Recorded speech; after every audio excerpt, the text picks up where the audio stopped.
Hello everyone, welcome to my channel. In this video I'm going to show you the game from my last over the board tournament. I played it in December 2024 in Lyon, France. In fact, I already analyzed all my games from that event on my streams, and I already uploaded a couple of recaps on my YouTube channel. However, the rest of or some of my recaps disappeared from my Twitch channel, unfortunately, and I have to create new videos for some games from that event again. So in this video I'm going to show you the game from the fourth round of the 17th Trophée International de Lyon 2024. I played this game with white pieces, and let's see what happened. So as always, I started with c4, my opponent played c5, the symmetrical line. I continued with knight f3. Although sometimes I play knight c3, g3, bishop g2, knight f3, or e4 and knight g2, e2, something like that. But that time I decided to play knight f3, knight f6, I played e3, and my opponent played g6. Here I think that in most cases I play something like knight c3, bishop e2, castle, and d4. But I decided to play b3 move, and I'm quite happy about this move because I'm happy to find out that this is actually a quite popular move in this position, and it was played by many players, including many top grandmasters. So I played b3, bishop g7, of course bishop b2, my opponent castled, I played bishop e2, knight c6, and first of all I castled. a6, and I continued with d4 move. Well, I think that this is the best move in this position, because if not to play d4, then what else to do in this type of position? So I played d4, black took on d4, and now I have a choice. I don't think that it's good to take with bishop. Oops, sorry. I think that it's better to keep bishop on the board. So my choice was between the knight and this pawn. But I think that if to take this pawn with a pawn like that, then black can play d5 move, and I don't think that black has any problem in this position, so it will be quite good, quite nice for black pieces. That's why I decided to take with a knight. Queen goes to c7, and I play knight c3. I'm not afraid if black takes on d4, and this is actually what black played. Black played knight takes d4. Here again I had choice to take back with a pawn or with a queen. I decided to take with a queen because I believe that I have an active queen. I have a lot of space. I'm not afraid that my queen is on the same diagonal with dark squared bishop, because at the moment this knight, sorry again, at this moment the knight cannot actually move anywhere, so it cannot jump here or here. Here then black will just lose the knight, and there is nothing to do on h5. And even if black plays knight h5, then I will just play queen d2, for example, and then my position will be absolutely fine. Black played e6, rook after d1. I'm still not afraid of this knight. Even if knight goes to d5, it's still fine for me. And it's fine for me, and actually it will be a big mistake if black plays knight to d5, because I think that knight takes d5 works, and I will be attacking this queen. Or there is another thing, if knight goes to d5, bishop attacking my queen, then I think that it is also possible to maybe take like this. So king has to take, then I'm taking on d5, giving check, and also attacking this queen. So this, I think, is also possible. It is possible, and it is very good for white pieces. Black played b6, and I played rook a to c1, knight goes to e8, which doesn't look very that good for black.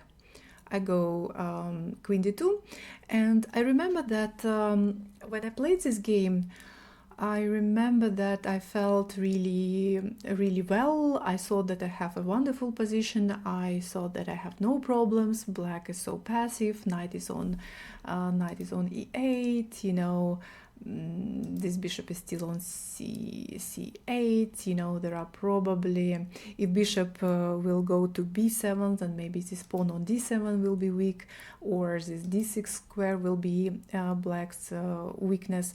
So I felt really happy about my position, but somehow black managed to slowly find a way to improve.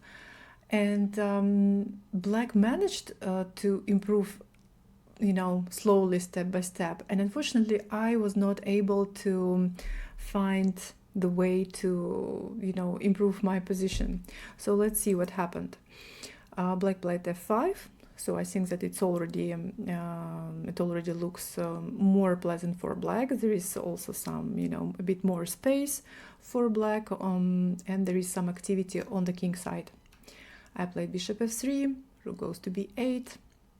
Now I go bishop a3, rook goes to f7. I go here. It seems that my bishop have some control over these diagonals, and well, my knight will be more active on d4 maybe. But at the same time, yes, I can maneuver my minor pieces, but I couldn't find a way to win or to get some significant advantage. So bishop goes to b7. Now this rook from f7 is actually protecting pawn on d7, so black can move their light squared bishop. Bishop takes, queen takes, knight goes to d4. Looks fine, but what is next? What is my plan? What to do? Knight goes to f6, queen goes to e1. Probably when I played this move, I understood that this is not the greatest move. I understood that I played passively, and but at the same time, I couldn't find anything better during the game. So rook goes to c8. Now I go f3. By playing f3, I don't allow black knight to jump to g4 or to e4, but at the same time, you know that when you push your pawns, you also create some weaknesses. Like, for example, this pawn on a3 is not that well protected anymore. So black plays g5, and now black creates some threats. Black wants to push g4, or black wants to push f4, something like that. So I played bishop d6, knight e8, attacking my bishop. I decided to move my bishop to this side of the board. Black plays h5, b4. I'm trying to create something because the problem is that I didn't have any good plan in this game, and I was just maneuvering, looking for better squares for my pieces, but I didn't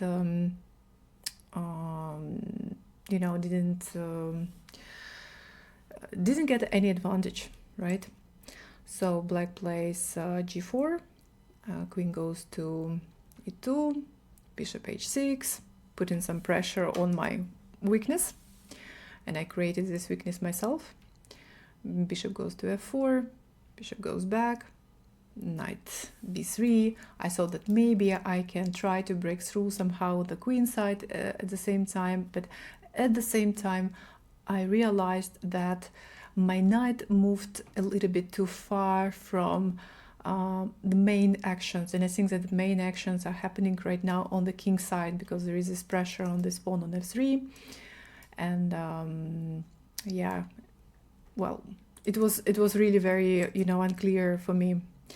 Bishop goes to f6, maybe rook g7 is coming, so it feels really unpleasant already. So I decided to take, pawn takes, bishop goes to g3. So this was already move number 29, and usually by this time I already have some time problems. I think that I already played under some time pressure. So black played king knight g7. Finally I managed to at least push my pawn to c5, although it was I think not very dangerous for black, because black just played b5. Rook d6, trying to be active.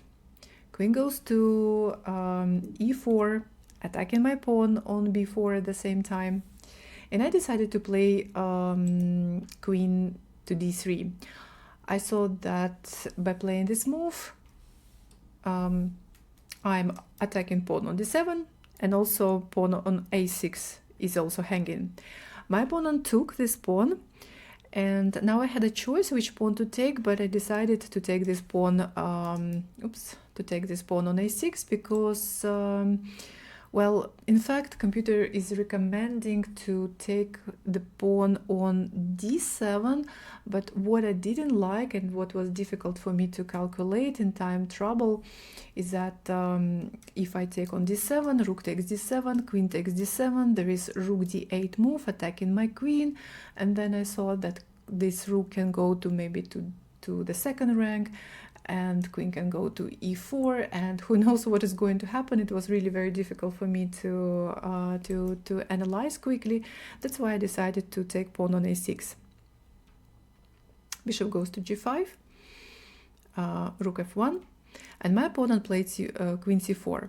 I remember that I didn't see this move, and this move, when my opponent played this move, I found it really unpleasant, really dangerous, because my queen is hanging, my queen is under attack right now, but at the same time I cannot take my my opponent's queen, because if I take it, pawn takes on c4, my knight will be hanging, my pawn on e3 will be hanging. By the way, if I take on c4, the bishop takes e3 is an intermediate move. It is also possible, but also possible just to take on c4 to attack my knight, and pawn on e3 will be hanging at the same time, pawn on c5 will be hanging, and I thought, oh my god, seems like I'm losing.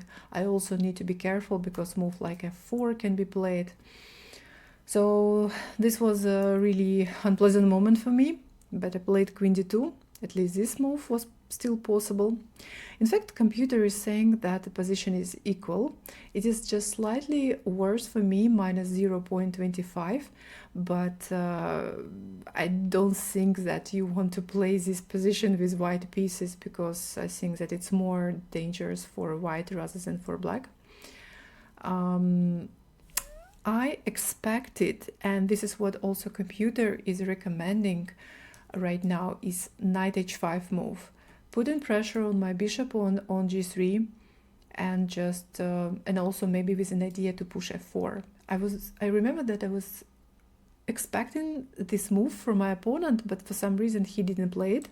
He didn't play this move. He played queen e4, which is also good because he's attacking my pawn on e3.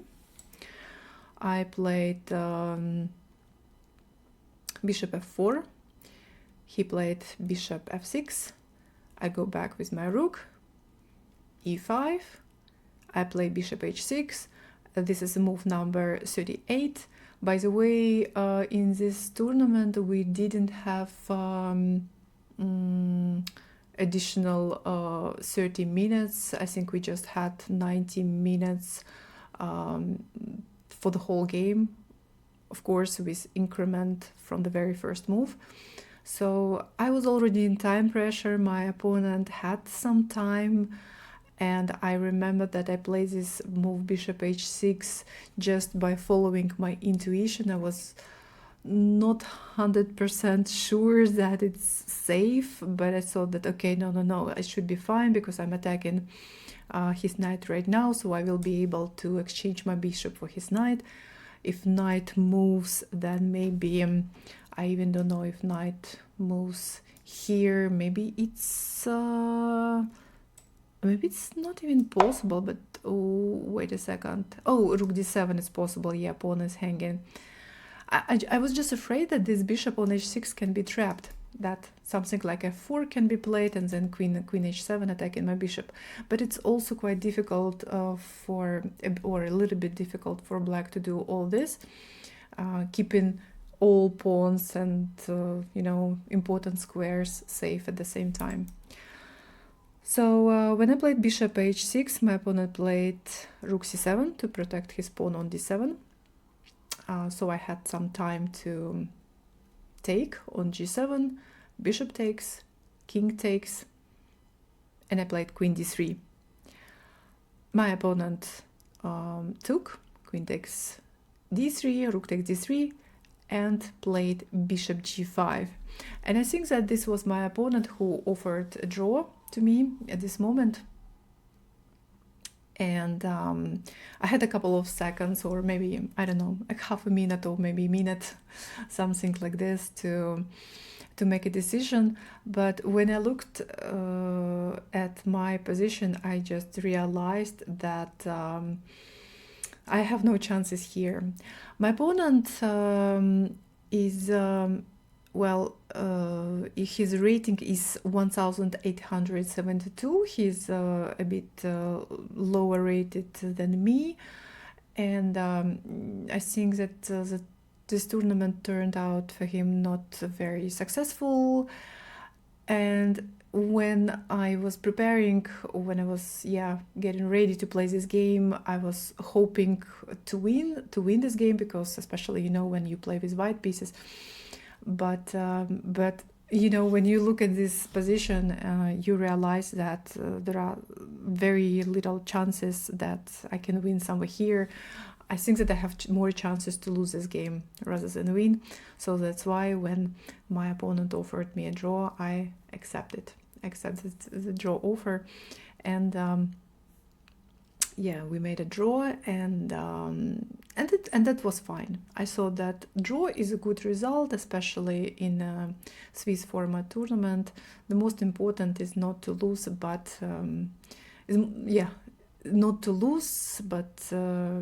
at least to make a draw, which is also fine. And this was all just round number 4, so I knew that I have 5 more games ahead, and I'll be fine. So this was my round 4 game, and thank you very much for watching, if you watched this video till the end, and see you in my next videos. Bye bye.